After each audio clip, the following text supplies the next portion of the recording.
Everyone, मैं रमन कुमार रजक स्वागत करता हूं आप सभी का अपने यूट्यूब चैनल पर। दोस्तों, आज की जो चर्चा का विषय है वो एक जनरल डिस्कशन है, सामान्य चर्चा हम लोग करेंगे। और आज की जो चर्चा है वो बेसिकली हम लोग इस बारे में करेंगे कि जिन लोगों का सिलेक्शन पीए या एसए में हो गया है उनके आगे के वर्षों के लिए, यानी कि आगे उनको अब क्या करना चाहिए, क्या उनको फोकस करना चाहिए, कैसे उनको अब मैनेज करना है, इसके बारे में आज हम लोग चर्चा करेंगे। तो सिंपली जिन लोगों का पीए एसए एग्ज़ाम क्लियर हुआ था 2023 में और जिन लोगों की ज्वाइनिंग हो गई है या जिनका रिजल्ट आना बाकी है और जो लोग ज्वाइन करेंगे 2023 के एग्ज़ाम्स में या इससे पहले के जितने भी लोग हैं पीए एसए में, उनके लिए एक बेस्ट ऑप्शन है कि वो लोग पीओ और आरएमएस का एक एग्ज़ाम होता है। पीओ आरएमएस का मतलब है पोस्ट ऑफिस और आरएमएस। इससे एक एग्ज़ाम होता है पीए के बाद में।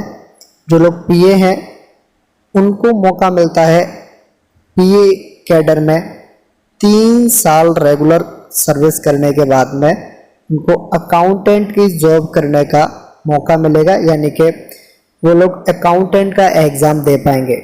यानी कि एक व्यक्ति ने पीए या एसए को ज्वाइन किया और उनको रेगुलर सर्विस में 3 साल हो गए हैं तो वो लोग अकाउंटेंट का एग्ज़ाम दे पाएंगे। भले ही वो पीए में उनका सिलेक्शन हो, पोस्ट ऑफिस में हुआ हो, पोस्टल डिवीज़न मिला हो, चाहे एसए में हुआ हो, आरएमएस का उनका डिवीज़न मिला हो, तो वो सभी 3 साल की रेगुलर सर्विस के बाद में अकाउंटेंट का एग्ज़ाम दे सकते हैं। इस बात का आप लोग ध्यान रखेंगे। तो सिंपली जिन लोगों का पीएएसए का एग्ज़ाम क्लियर हो गया है या जो अभी रिसेंटली ज्वाइन करने वाले हैं उनका पेपर अच्छा हुआ है, उनको बेस्ट ऑप्शन है कि वो लोग अकाउंटेंट की तैयारी करते रहें। और दूसरा ये है कि जिन लोगों को और भी तैयारी करनी है, यानी कि लंबा समय चाहिए, वो लोग आईपी की तैयारी कर सकते हैं, इंस्पेक्टर ऑफ पोस्ट की तैयारी कर सकते हैं।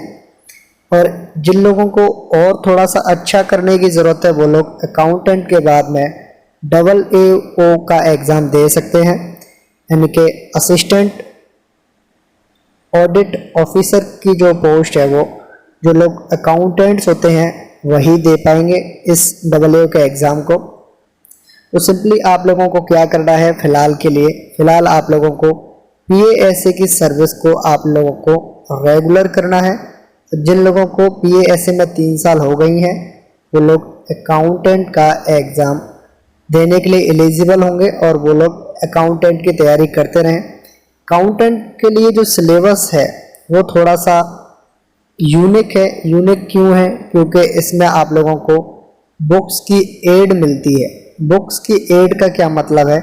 बुक्स की मदद आप लोग ले सकते हैं। इसका मतलब ये है कि ये जो एग्ज़ाम है वो थोड़ा सा स्पेशल है, यानी कि वहाँ पर आपको MCQ क्वेश्चंस देखने को नहीं मिलते हैं। जब हम लोग अकाउंटेंट के सिलेबस पेपर पैटर्न के बारे में चर्चा करेंगे तो वहाँ पर बताया जाएगा, बिल्कुल क्लियर किया जाएगा कि वहाँ पर आप लोगों को MCQ देखने को नहीं मिलते हैं। मोस्टली जो आपके पेपर्स हैं वो आपको डिस्क्रिप्टिव टाइप के लिखने होते हैं, यानी कि आपको उसमें आंसर लिखने होते हैं। सिंपली जैसे आप लोग 10th-12th के एग्ज़ाम्स में लिख के आते हैं, लगभग उसी तरीके का पैटर्न आपको देखने को मिलेगा। 10th-12th के एग्ज़ाम्स में आप लोगों को बुक की एड नहीं मिलती है, बुक्स की मदद नहीं मिलती है, लेकिन अकाउंटेंट के एग्ज़ाम के लिए बुक्स की एड मिलती है। और बुक्स भी थोड़ी सी ऑथराइज हैं, जैसे कि अभी फ़िलहाल के लिए चल रहा है कि जो बुक स्वामी पब्लिकेशंस से आती हैं उन्हीं बुक्स को ऑथराइज़ किया हुआ है पोस्ट ऑफिस ने, और वही आपको एग्ज़ाम्स में लेके जा सकते हैं। आप लोग उसी की मदद ले सकते हैं। तो सिंपली जिन लोगों के टारगेट्स हैं अकाउंटेंट के लिए, या जिनको अकाउंटेंट में जाना है, या जिनको जल्दी एग्ज़ाम्स क्लियर करके प्रमोशन लेना है, वो लोग अकाउंटेंट के एग्ज़ाम की तैयारी कर सकते हैं। और PA to accountant, PASA to accountant की जो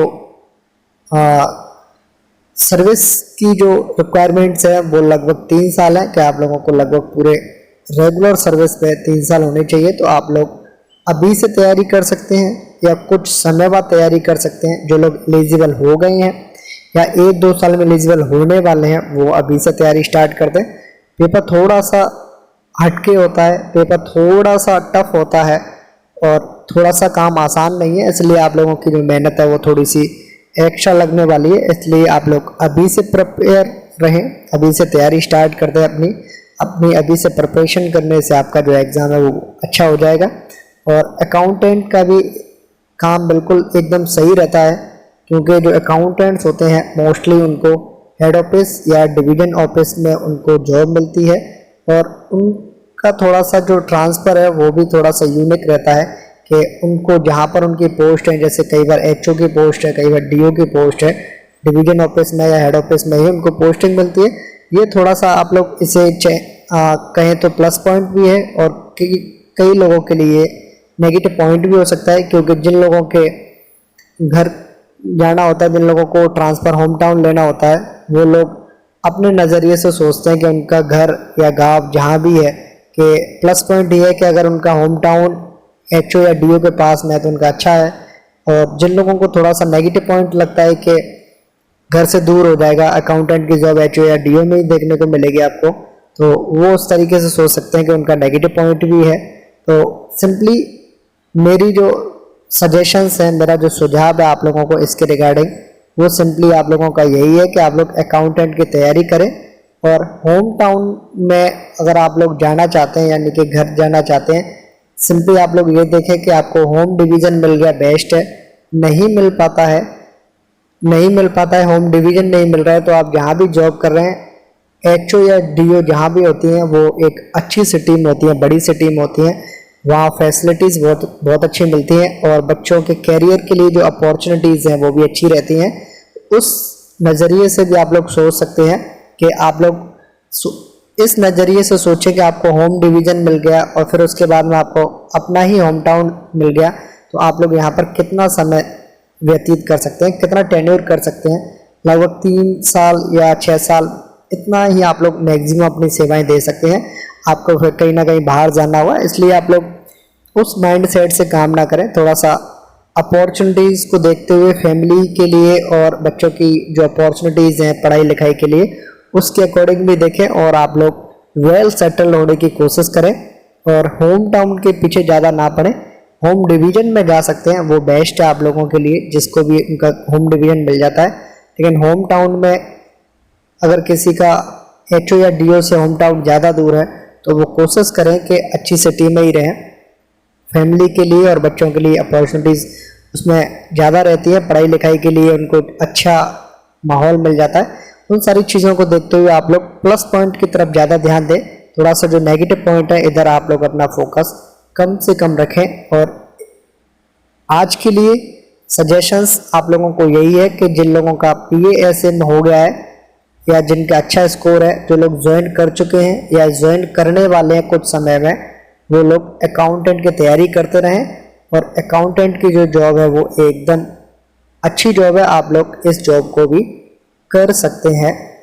ये मेरी आज की राय है, आज के सजेशंस हैं, आज के सुझाव हैं। और नेक्स्ट जब वीडियो हम लोग करेंगे उसमें अकाउंटेंट के लिए जो सिलेबस है, अकाउंटेंट के पेपर का जो पैटर्न है और PYQ जो भी है, पिछले वर्षों के जो पेपर्स हैं, उनको देखने का हम लोग प्रयास करेंगे। और इस वीडियो में इतना ही है, और इसी नोट पर इस वीडियो को करता हूँ मैं एंड। ये है अंत इस वीडियो का। धन्यवाद।